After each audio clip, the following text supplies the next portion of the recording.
Avec Gilles Trinière Résidence, vous êtes confortablement installé pour regarder Si on parlait. L'entrepôt du bricolage, filiale du groupe Samsé, vous présente Si on parlait.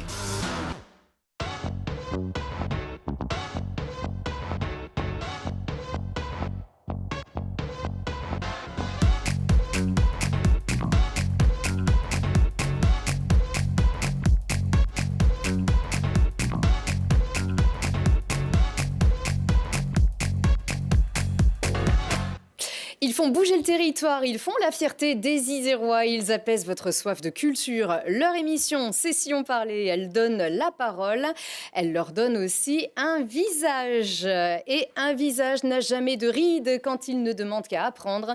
L'Université Inter-Âges du Dauphiné, c'est pour tous les âges et pour toutes les envies d'apprendre. Le visage crispé mais déterminé de ces jeunes herculéens que rien n'arrête, champions du monde junior de force athlétique.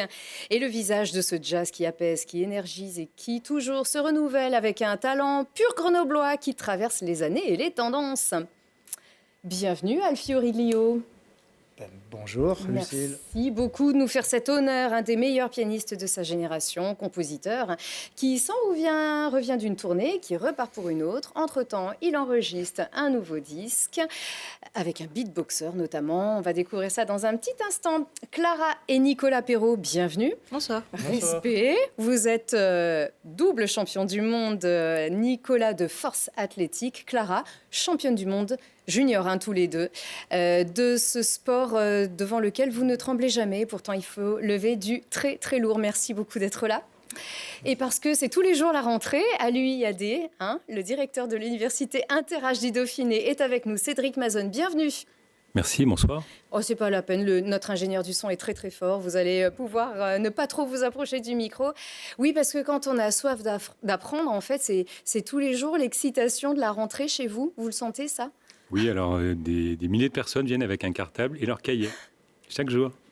Ça donne un peu l'impression aussi toujours d'avoir un devoir, c'est ça aussi ? D'apprendre, de sortir son cahier, de sortir son stylo, de noter et de se cultiver et d'apprendre. Surtout cette année, qui est riche en nouveautés. Alors, pour présenter cette Université Inter-Âges du Dauphiné, c'est une structure qui a été créée à Grenoble donc en 1977, elle a 45 ans, et qui dispense des cours de tout et à tout âge, mais qui ne donne pas de diplôme.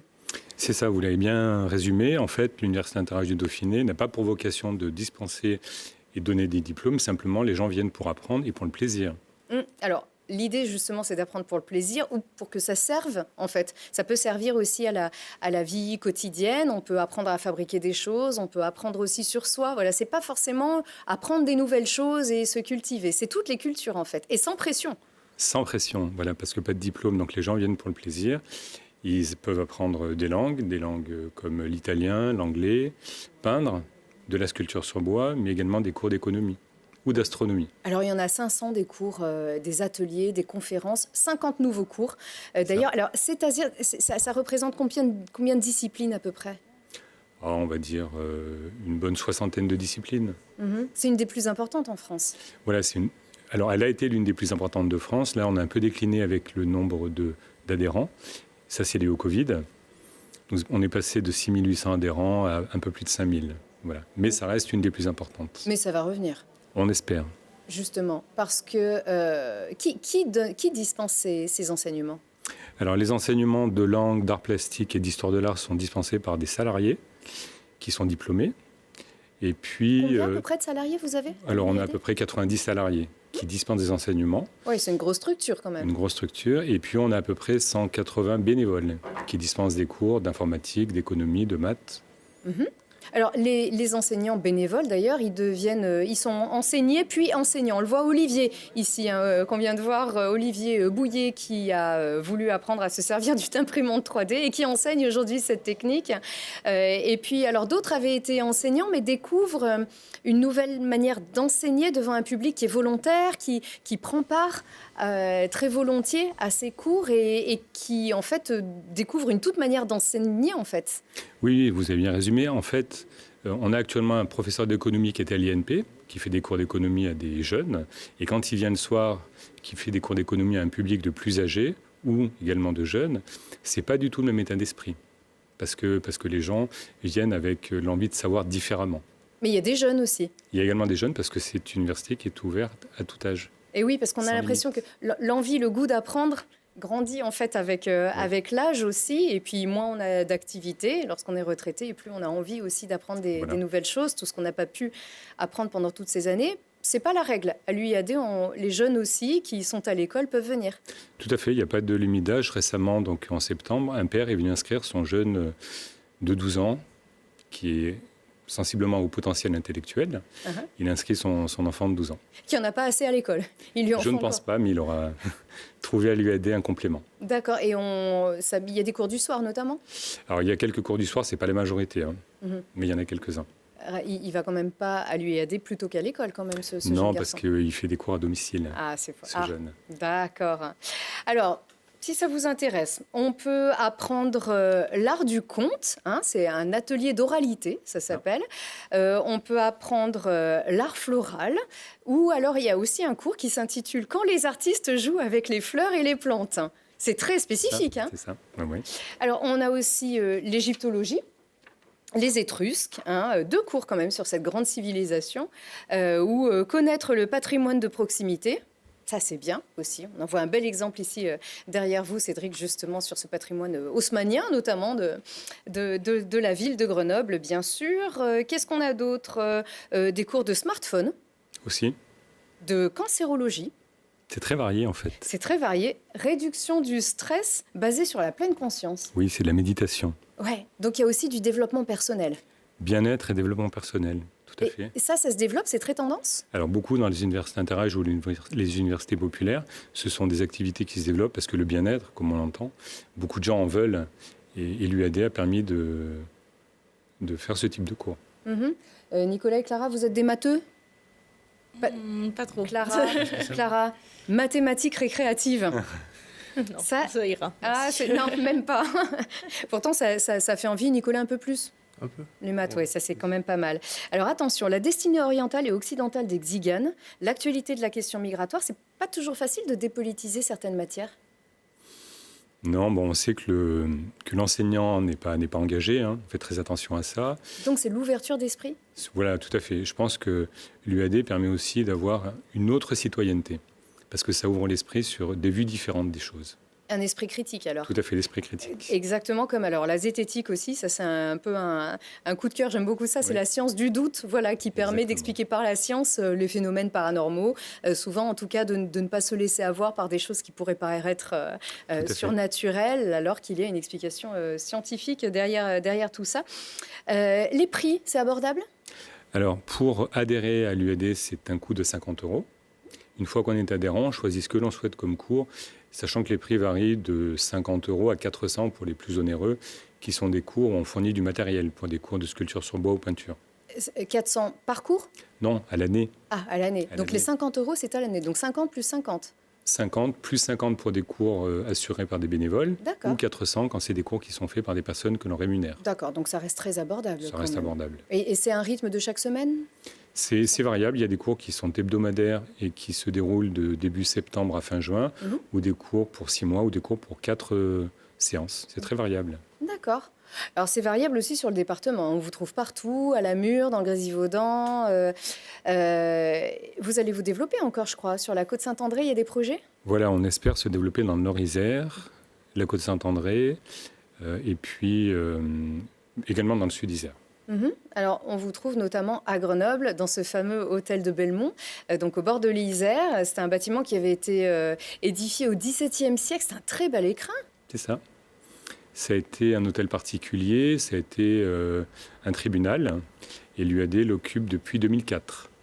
Il a fallu adapter ces locaux, puisque c'est effectivement un ancien hôtel, un ancien tribunal, dans lequel aujourd'hui siègent des salles de classe.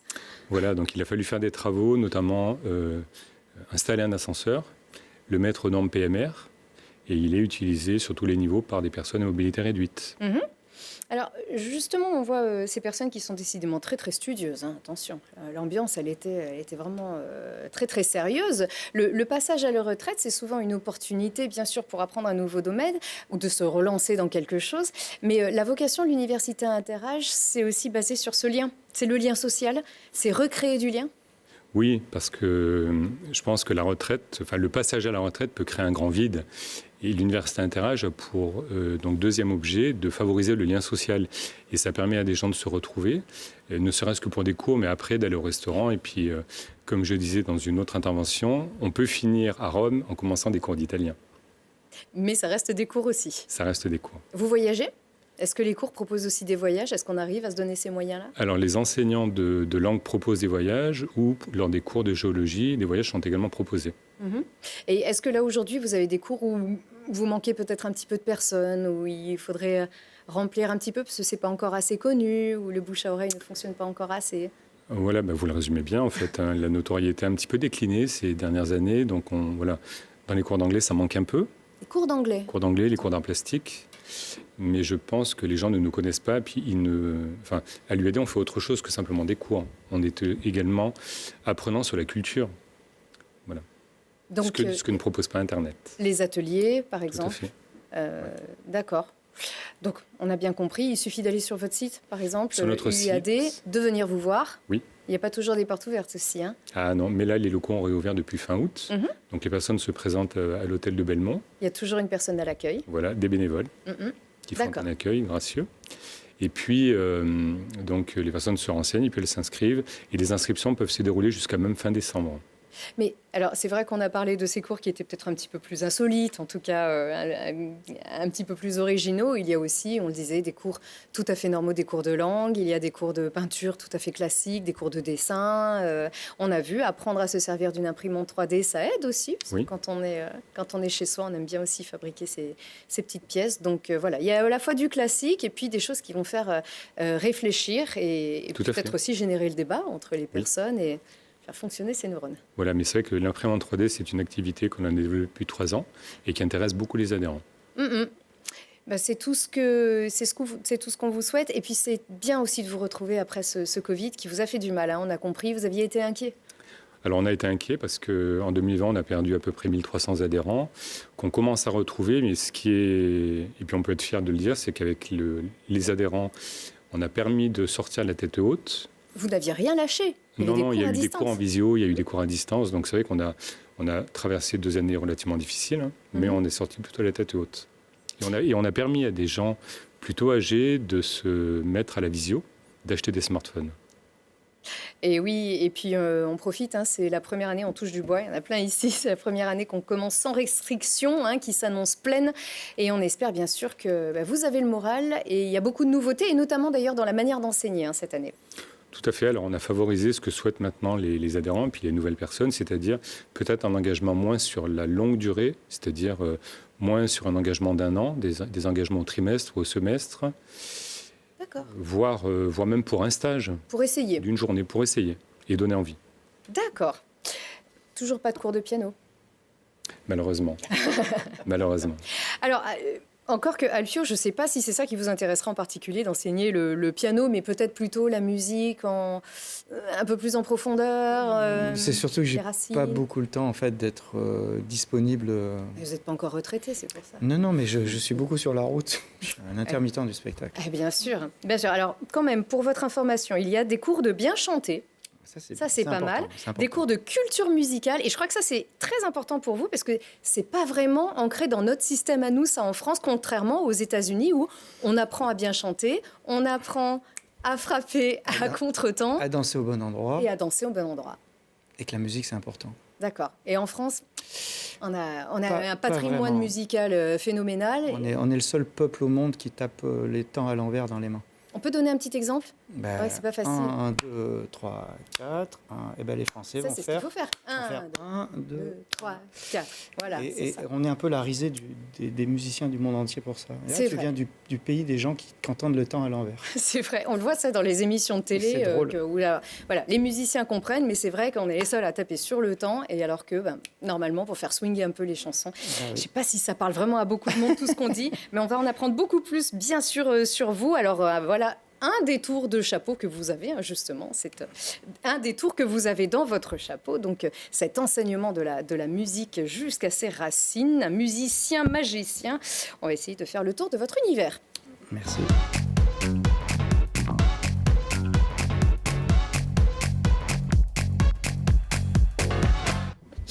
Alors, on a pris des lunettes pour être sûr, mais c'est bien vous qui êtes inscrit sur cette affiche. On va regarder ça tout de suite. Voilà, vous êtes là oui. en bas, on agrandit, attention. Et voilà, à l'affiche du Grenoble-Alpes Métropole Jazz Festival, organisé par votre papa Salvatore, pardon, remarquable batteur. C'est pour ça que vous y êtes rarement invité. Il veut pas de favoritisme. Ah, il ne veut pas de favoritisme, c'est sûr. Ah. Mais là, cette année, quand même, c'est pas pareil. Vous voyez, une programmation qui fait la jolie part aux femmes cette année. Vous, on vous retrouve le 9 octobre à l'auditorium du musée. C'est un dimanche. C'est un honneur pour vous? Ah oui, moi c'est toujours un honneur de jouer à Grenoble, dans ma ville. J'y joue pas assez souvent, malheureusement, mais c'est comme ça. En tout cas, à chaque fois que je joue à Grenoble, je suis très très fier de jouer à Grenoble, pour mes amis. Voilà. Et en fait, vous y êtes pas parce que votre père a peur de dire que Ah non. c'est Mon père, quand il peut me rendre service, il le fait. Mais oui, évidemment. Et puis, il a surtout des super propositions de musiciens, donc il choisit. Hein. Mais là, je suis très fier de participer à ce festival. En plus, en piano solo, c'est sympa, j'adore. Oui, alors justement, vous y serez seul cette fois-ci. Ouais, c'est assez rare, mais j'aime bien en faire. C'est un genre de challenge mais moi, ça m'amuse chaque fois. C'est-à-dire que j'ai totale liberté. Et qu'est-ce qu'on fait dans ces cas-là? On improvise ou est-ce Beaucoup qu'on essaie de s'adapter au public qui est là? Beaucoup d'improvisation et puis surtout la liberté par rapport au jazz où on doit, à la musique en groupe où on doit écouter les autres et répondre et être en synergie. Là, si j'ai envie d'aller dans du violet, je vais dans du violet. Si je vais sur du rouge, je vais du rouge. Et c'est très plaisant. Mais c'est pas complètement freestyle non plus. Non, j'ai sorti un album là récemment en piano solo, justement à la fin du confinement. On va en parler dans un petit moment. Et je pense que je vais m'inspirer pas mal de cet album, en tout cas sur le choix des chansons que je vais jouer. Oui, parce que, alors on parle de ce solo, lorsqu'on vous suit, on n'est pas au bout de nos surprises, car effectivement, on vous trouve soliste avec un trio, avec un guitariste, avec une chanteuse, avec un beatboxer, du coup, avec un big band même. C'est ça la vie d'un jazzman professionnel, en fait, c'est tout un éventail d'expressions? Moi, c'est un choix, c'est-à-dire que j'aime bien me promener dans des univers différents, c'est-à-dire que j'ai commencé avec la musique classique. Professionnellement, je suis allé très vite dans la musique africaine, le jazz un peu plus tard. Ça, c'est votre papa, Salvatore. Ouais, c'est mon père. Voilà, super batteur. Voilà, c'est lui qui vous a donné l'envie, du coup? Oui, carrément, c'est mes parents. Ouais, et alors pourquoi le piano, sachant que lui était batteur? Ah ben ça, faut lui demander. Moi, ils m'ont mis devant un piano à 4 ans et puis ça a matché, quoi. C'est tout. Ah, danseuse, super. Ouais, ça c'est génial. Romero. Ça, c'est une étoile de la danse flamenco, incroyable. Oui, donc ce qui montre aussi toute votre diversité. Et là vous n'êtes pas dans l'impro, là. Celle-là, c'est une compo à moi, mais on improvise quand même. Ah ouais. Il y a toujours un moment d'improvisation. En fait, dans le jazz, c'est l'art d'improviser sur une chanson. Donc la chanson, elle a une structure harmonique et rythmique. Une fois que la chanson est finie, elle va de là à là. Et ben nous, de là à là, on peut improviser autant de fois qu'on veut. Et après, on reprend là et on termine là. On va en reparler de l'improvisation, parce que moi, je trouve que j'ai l'impression que c'est un don. Hein, et on n'est pas d'accord là-dessus. Non, on n'est pas d'accord. Mais voilà, on vous voit donc ici avec des artistes de flamenco. On vous voit aussi avec un guitariste. Voilà, vous avez des petits jeunes aussi, nos RN. Daniel Mille, l'accordoniste qui est grenoblois. Excellent accordoniste. Mais vous connaissez tout le monde et vous jouez avec tout le monde. Et pourtant, donc on disait, la basse, c'était le classique. C'est la basse, c'est obligé, le classique? Non, pas du tout. Absolument pas. Vous avez fait quoi, le conservatoire? J'ai fait le conservatoire à Grenoble, mais en fait, moi, je résume la chose comme ça. C'est-à-dire, si vous voulez travailler un prélude de Bach, ça vous prend, je sais pas, quelqu'un qui est très bon, 2 heures, 3 heures, 4 heures, moi je sais pas, il vaut peut-être 3 jours. Ça dépend du prélude. Ça dépend du prélude. Mettons 3 jours de travail. Ça ne va absolument pas vous aider pour jouer la fugue qui est collée, oui. qui va vous demander encore le double de boulot. Et qui ne va pas vous aider pour la fugue suivante, ou le morceau de Debussy, ou pour Yesterday des Beatles. En fait, chaque morceau demande un travail. Et avec l'expérience, on agrandit son répertoire. On essaye de ne pas l'oublier, on essaye de le mémoriser. Mais chaque chanson, chaque morceau, qu'il soit de Debussy, de Ravel, je dis les Beatles, demande un temps de travail. Ce que m'a amené l'enseignement de la musique classique par rapport au jazz, au rock, au reggae, tout le reste, c'est que on peut répéter un passage, une mesure, 500, 600, 700 fois jusqu'à que ce soit bon. Parce qu'on sait ce qu'on va jouer. Et en fait, moi, j'essaye d'appliquer ça dans ma manière de jouer du piano. Ce que je vous expliquais, c'est que l'improvisation, ça ne s'improvise pas. C'est-à-dire que ce que je vais jouer, je l'ai dans les doigts, je l'ai dans le cerveau. Donc, j'ai toujours fait attention à soigner mon son de piano. Bon, voilà, c'est un truc qui est très important pour moi, à ne pas avoir un son médiocre, de contrôler, quoi. Donc c'est là où on n'est pas d'accord. Parce que l'improvisation, on a beau connaître, savoir les techniques, quand ça vient pas, ça vient pas. C'est aussi un talent, c'est aussi un don. Et en fait, non, je suis pas d'accord. En fait, l'improvisation, alors on vole à nos maîtres. Moi, si j'entends une phrase de Miles Davis qui fait ça, je fais waouh, ça c'est beau, fais voir. Si je sais la jouer dans une tonalité, bon, ok, je l'ai chopée. Mais si je veux la jouer un demi-ton au-dessus, ça va me demander du boulot. Et un demi-ton au-dessus, encore du boulot. Et en fait, tout ça, c'est que du travail et de la culture. C'est-à-dire, on s'inspire de ce qu'on a entendu. Improviser, c'est mettre bout à bout des phrases mélodiques, rythmiques, intelligentes, intelligibles. Mais si on les a pas dans les doigts, ça va faire scrogneux, quoi. Donc en fait, vous tournez votre catalogue en permanence, votre base de données. Sans arrêt, j'entends cette phrase, il faut que je sache la jouer là, dans au moins 5, 6, 7, 8 tonalités. C'est que du boulot, Lucille. Malheureusement, ça serait bien. Mais il y a du talent aussi et des dons quand même. Alors le jazz, vous avez été transporté déjà tout petit, alors vous vous êtes dit, c'est ça? Oui, ce que j'aime dans le jazz, c'est la... Oui, bon, c'est mes parents, mon père écoutait beaucoup de jazz à la maison, du coup j'étais bercé par ça. Quoi, du jazz un peu plus classique, du New Orleans? Non. Ah non, si, il en faisait aussi, votre papa? Oui, mais il écoutait surtout du jazz des années 60, et c'est vrai que moi j'aime le jazz à partir de la fin des années 60, et surtout le jazz actuel. Le jazz avant m'a pas vraiment marqué en fait, c'est pas une musique forcément que j'aime beaucoup. Donc du Miles Davis un petit peu. À partir de Miles Davis, ouais. Vraiment les novateurs, les gars qui ont vraiment ouvert, Herbie Hancock, Wayne Shorter, ça vraiment... C'est votre idole, Herbie Hancock. Ah oui, pianistiquement, oui. Vous avez sorti 14 albums solo. Alors le dernier, il s'appelle Piano. Tout simplement, comme si vous étiez revenu complètement à l'essentiel, en fait, avec cette période du confinement, un album qui clame votre amour à votre instrument et qui transporte aussi vers les autres, en fait, c'est ça? Oui, j'ai cherché en fait dans cet album à emmener les gens vers une sorte de détente absolue, c'est-à-dire que j'ai fait abstraction de tout ce qui était un peu dur dans le jazz, à savoir rythmiquement, le jazzman, on est très carré. C'est intransigeant rythmiquement, et ce qui est un peu pénible dans le jazz, ou qui est sympa, je ne sais pas. Et j'ai gardé l'improvisation, mais en étant un petit peu moins rigoureux rythmiquement, mais volontairement. Donc là, j'improvise, par exemple, ce qu'on écoute, c'est un morceau de Monteverdi, 1610, je crois. Je me sers... Donc c'est la structure, c'est la base. Et alors vous voilà pendant le confinement, donc forcément vous n'êtes pas démultiplié en 10 bien sûr, mais chaque jour, chaque matin, on avait droit à notre petit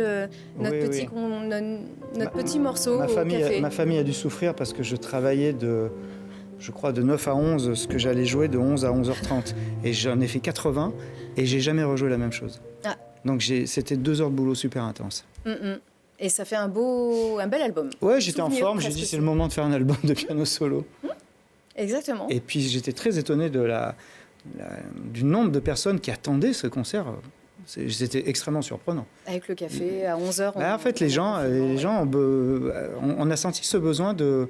ils ne pouvaient plus venir au concert, il n'y a plus de concert. Et j'étais super étonné du nombre de messages, Oui, puis c'est aussi l'artiste tel qu'il est. C'était voilà. rigolo. Donc moi, j'ai gardé une sorte de pression musicale pendant le confinement, c'est marrant. Ouais, oui, mais il n'y a pas de spectacle. C'est vraiment voilà, son univers un peu brut qui ressort à travers cette petite caméra, ce petit téléphone. Bon, à part ça, à part ce confinement, votre talent et votre travail, hein, les deux à la fois, vous ont tracé un bien beau et long chemin. Alors, Michel Legrand, Bobby McFerrin, hein, vous vous rappelez Don't Worry, Be Happy quand même. Hein, oui, quand même. Didier Lockwood, Manu Katché, bien sûr, et puis des grands noms de la chanson française, Henri Salvador, Michel Jonas, 3 albums. Dites-lui si vous le connaissez encore que je l'aime très fort. Jean-Louis Trintignant. Oui, super rencontre. Il me parlait que de voitures, d'ailleurs. Lui. Ah, il parlait de voitures, bien sûr. Il était passionné de ça. Il savait que j'étais passionné de vieilles voitures, il me parlait que de ça. Mais vous avez fait quoi ensemble? Il récite Oui, il disait des textes, et avec le quintet de Daniel Mille, mon ami grenoblois d'ailleurs, qui lui a vraiment beaucoup travaillé avec Jean-Louis. On a fait plusieurs spectacles, et c'était très enrichissant. Et, last but not least, la fierté, votre fierté, regardez. Lui, ça va, hein, dans un CV, dans un album. C'est ce concert-là, d'ailleurs, je suis dans ce concert. C'est celui-là, mais alors par contre, il faut chercher attention, ça va très très vite. Hein. Il n'y a pas beaucoup d'images de ce concert qui était une surprise pendant le concert Manu Katché qu'on voit ici, donc à la batterie, Jazz à Vienne, c'est l'année dernière, exactement, magnifique. Vous êtes oh là là, ça y est, on vous voit là-bas au fond au piano.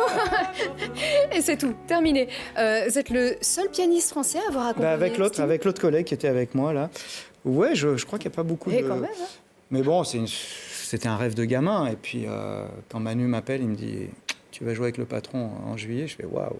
Ah là là. C'était génial. Le pied, ça, c'est vraiment le grand souvenir. Jouer des chansons qu'on connaît, qu'on aime depuis qu'on a 20 ans, et les jouer avec lui, et l'attitude du monsieur, quoi. C'est incroyable. C'est un grand bonhomme. Donc il était sympa. Plus que sympa. Il m'a demandé si j'étais OK sur les chansons. Je fais bah oui. Il me dit bon, alors on va voir un match ce soir. C'était la Coupe d'Europe. Il voulait aller voir un match. J'ai dit, tu fais confiance facilement? Il me dit bah oui, pourquoi pas. Faudra l'amener au rugby aussi. Vous lui dites ça marche bien ici, hein, normalement. C'était drôle. Et parmi vos collaborations les plus fructueuses de ces dernières années, la sublime Célia Kameni, qu'on écoute.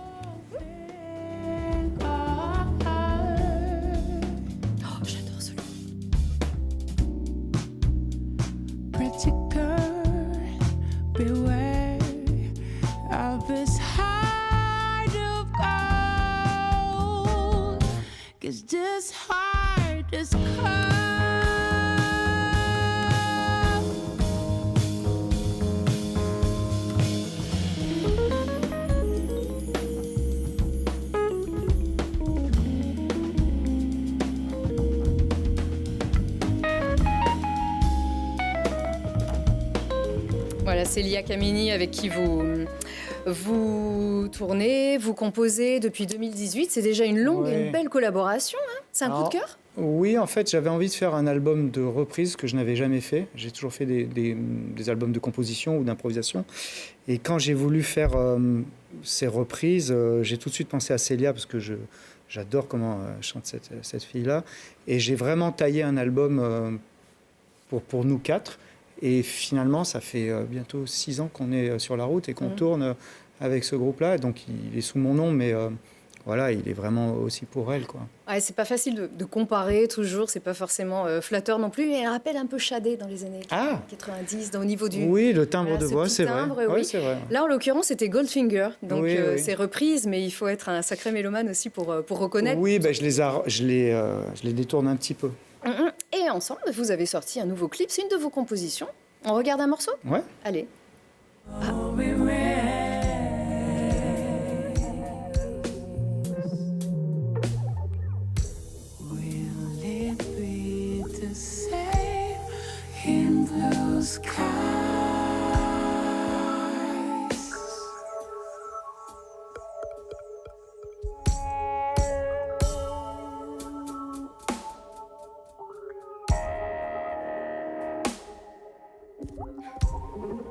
C'est quand même assez... c'est très, très... Voilà, on le disait, c'est très, très, très vaporeux même. Hein, oui, No cette Water. ambiance presque voilà. volubile. Vous aviez dit lors d'un de vos concerts, ou alors peut-être que vous le dites à chaque fois, hein, j'en sais rien, mais je vends mes CD. Si vous voulez faire plaisir à un ami, achetez-lui du jazz. Et si vous voulez l'embêter, achetez-lui du jazz aussi. Ouais. Ça divise encore le jazz. Écoutez, le jazz, en fait, malheureusement, est souvent galvaudé en France. On pense toujours aux années 40-50 quand on parle du jazz, mais ça fait 70 ans que c'est plus cette musique-là. Les musiciens ont évolué, le jazz s'est métissé, a vraiment évolué incroyablement. Et j'incite les gens vraiment à venir dans un festival de jazz, un concert de jazz. Ils ne sauront pas ce qu'ils auront écouté parce que même moi, 2 heures avant, je ne sais pas dans quel état d'esprit. Je peux changer la playlist du concert une demi-heure avant en disant aux musiciens, les gars, on joue ça, plutôt ça. On ne sait pas ce qu'on va écouter et c'est ça qui est génial. Moi, je vais écouter le mec que j'aime le plus au monde. Je ne sais pas ce qu'il va jouer. Je ne sais même pas avec quel musicien il va être sur scène. Donc c'est de la surprise. C'est de la surprise et c'est la seule musique au monde. En musique classique, on vous donne le répertoire de ce qu'ils vont jouer. Vous allez écouter un groupe de rock, vous savez ce qu'ils jouent, ils vous jouent le dernier disque. Le jazz, vous ne savez pas, et c'est ça qui est génial. Vous pouvez ne pas aimer, mais c'est rare. Faites-vous un avis déjà à Grenoble le 9 octobre, hein, à l'auditorium du musée sur ce coup de cœur hein, qui est le vôtre du Grenoble Alpes. Il y en a beaucoup. Il y en a beaucoup. Mais il ne faut pas se tromper. Attention, le Grenoble Alpes Métropole Jazz Festival. Voilà. Merci beaucoup. Lucille. Quand vous voyez Clara et Nicolas, et qu'est-ce qui vous vient là, comme ça Ils n'ont pas mal au dos, ils sont beaux, ils ont plein d'énergie. Donc on composerait quoi? Plutôt un truc un peu énergique ou un truc un peu...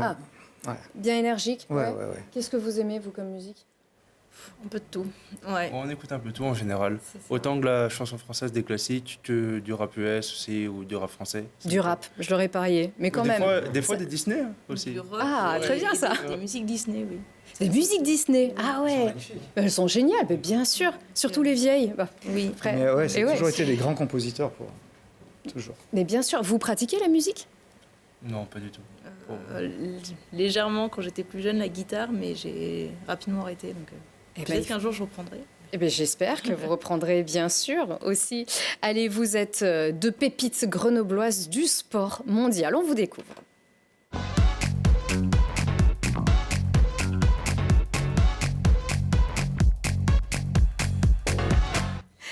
Car ils sont champions du monde. Notre ingé son n'aime pas du tout ça, donc on applaudit sur la table. Attention, champion du monde, mesdames et messieurs. Non, vraiment, incroyable. Junior, mais champion du monde. Oui, on a quand même participé au championnat du monde adulte cette année en Afrique du Sud au mois de juin et on a terminé tous les deux 4e. Ah, donc ça se rapproche alors. Oui, c'est pas si loin. On va y arriver. Mais bravo à vous deux, en tout cas, Clara et Nicolas Perrault. Clara, 20 ans. Oui. Nicolas, 22. Ouais, c'est bien ça. 50 compétitions seulement pour Clara. Oui. Incroyable. Et multiple championne de France, championne d'Europe junior en 2019, oui. Vice-championne du monde l'année dernière. Oui. Et voilà ce beau titre mondial. Félicitations. Nicolas, son frère, plein de fois champion de France, aussi 2 fois champion du monde junior en 2021 et 2022. Pilier droit de Bièvre-Saint-Joire. Oui, c'est bien ça. Eh bien, félicitations aussi pour tout ça. On va tout de suite vous voir à l'œuvre. Clara, pour commencer avec les filles, avec vraiment toute la fraîcheur de ce titre. Et puis aussi pour comprendre cette discipline, elle comporte 3 techniques. 3 mouvements, ouais, c'est ça. 3 mouvements. Donc là, on est sur lequel? On est sur le squat. Donc Le squat. Le squat, c'est juste une flexion de jambe en fait, Ouais. avec la barre sur le dos. Juste une flexion de jambe. Ok. Et ensuite? Ensuite, on a le développé couché, donc le mouvement qui est le plus connu dans la musculation, je pense quand même. Bien sûr. Donc celui qui fait le plus mal ou pas? Qui est le plus dur techniquement, j'ai envie de dire. Ouais. Et le dernier? Ah, là, Le vous êtes dernier, contente. ouais. Le dernier, c'était le soulevé de terre. Et c'est celui, on va dire, qui est le plus confondu avec l'haltérophilie, j'ai envie de dire. Oui. Mais D'ailleurs, on va savoir la différence on va dans un savoir la petit différence. instant. On est à Istanbul ici aussi. Oui, c'était bien ça. c'est les vidéos qui datent de 3 semaines. Et Nicolas était là ou pas à ce moment-là? Il était dans la salle. Ouais. Ouais. Alors, En tant que il spectateur. s'est passé quoi dans votre tête à ce moment-là? Est-ce qu'on vous voit particulièrement soulagé, mais... J'ai une préparation assez compliquée pour cette compétition en fait. Donc beaucoup d'échecs à l'entraînement, beaucoup de remises en question, tout ça. Donc réussir à ce résultat-là le jour J, enfin concrétiser tous ces efforts, c'est juste grandiose, quoi. Donc, ouais, j'ai eu beaucoup de relâchement après la compétition. Voilà, donc ouais, j'ai pleuré, j'ai fait des câlins à tout le monde. Voilà. Et Nicolas, vous avez été champion du monde l'année dernière. Vous aviez un poids de plus cette année, c'est la pression. La pression de devoir garder son titre. Oui, surtout cette année, j'avais une grosse concurrence, même plus importante que l'année passée. Et comme Clara, à l'issue des championnats du monde en Afrique du Sud, le retour il a été assez compliqué, surtout cet été avec la chaleur pour s'entraîner. C'était difficile. Donc on arrivait, on va dire, avec peu de certitude pour cette compétition. Et au final, tout s'est bien passé pour le mieux. Et vous, qu'est-ce que vous préférez dans les mouvements? Plutôt la difficulté technique ou Bon, on va dire que c'est vraiment l'optimisation constante de la technique et même de toute notre vie en général qu'on dédie à ce sport. Et après, ce que je préfère, au final, c'est le soulevé de terre parce que le soulevé de terre, c'est là où se jouent les matchs. C'est le dernier mouvement en compétition. Et du coup, c'est celui qui décide de la place que vous faites. Mais qui a entraîné l'autre? C'est lui. Vous aviez découvert au FCG où vous étiez, au FCG rugby Alors, moi, je faisais la préparation physique classique, on va dire, de tous les jeunes rugbymen du FCG. Et j'avais des meilleures performances que mes coéquipiers. Et c'est mon père, du coup, qui a cherché un sport de force pour voir s'il y avait des compétitions. Et il a trouvé, du coup, la force athlétique et le club de l'AC Grenoble. D'accord. Mais normalement, c'est ce qu'on n'aime pas trop, ça. Justement, la partie physique, la partie lourde, la muscu. Bon, ça dépend, Ah, vous non, vous hochez la tête. Ouais. Ça dépend des joueurs. Il y en a qui aiment bien se dépasser à la salle et il y a des joueurs de rugby qui passent plus de temps à la salle que sur le terrain. Pas tous, certains. Alors, on vous voit ici tous les deux, donc vous êtes donc frères et sœurs. Être frères et sœurs, c'est un appui, justement. Vous vous entraînez vraiment ensemble aussi, vous vous soutenez? Alors là, cet été, oui, on s'entraînait ensemble parce que chez nos parents, on a une salle en fait pour pouvoir s'entraîner. Moi, j'ai repris les cours, donc je suis à Grenoble toute la semaine. Nico est chez mes parents parce qu'il a déménagé là-bas, donc nous, on s'entraîne plus trop ensemble actuellement. Après, c'est Nico qui me coach depuis mes débuts, donc c'est lui qui fait ma programmation. Donc en fait, c'est lui qui gère tout. Et jamais de moment où, à un moment donné, vous allez lâcher, cet été, il faisait 40 degrés quand vous vous entraîniez ensemble, justement. C'est important de se motiver toujours. Oui, c'est toujours un plus, on va dire. Et alors, il y a un truc qu'on n'a pas dit. Au championnat, vous finissez par soulever, donc la dernière épreuve, c'est plus de 300 kilos, c'est ça? Oui, j'ai terminé par le soulevé de terre et c'était une barre à 352,5 kilos. 352 kilos. Clara? 212,5 pour moi. Mais c'est une force surhumaine. Alfio a besoin de vous pour le bois, il m'a dit tout à l'heure. Pour déplacer le piano aussi. Voilà, mais c'est Obélix. Enfin, on se demande ce qui va vous arrêter, votre objectif, le rêve de votre vie. On ajoute... le titre de championne du monde, mais chez les adultes, du coup. D'accord. Voilà. Eh ben, champion du monde adulte, pareil pour Nicolas. Et peut-être une barre à 400 kilos soulevé de terre, c'est un gros objectif. Et un titre aussi avec le rugby, il ne faut pas oublier. Oui. Il faut soulever aussi ses coéquipiers, ça c'est pas mal quand même. Pilier droit, elles doivent bien fonctionner les touches là-bas dans la Bièvre. On est obligé de rendre l'antenne, on est vraiment ravis de vous avoir accueillis ici. La prochaine fois, vous nous amènerez toutes les médailles. Oui, d'accord. Et puis je vous laisse prendre contact avec Alfio pour les pianos et pour le bois. Merci à vous tous en tout cas et passez encore une fois une très très belle soirée. Et merci beaucoup à vous Cédric Mazon. Au revoir. Merci. Au revoir. Au revoir. Merci.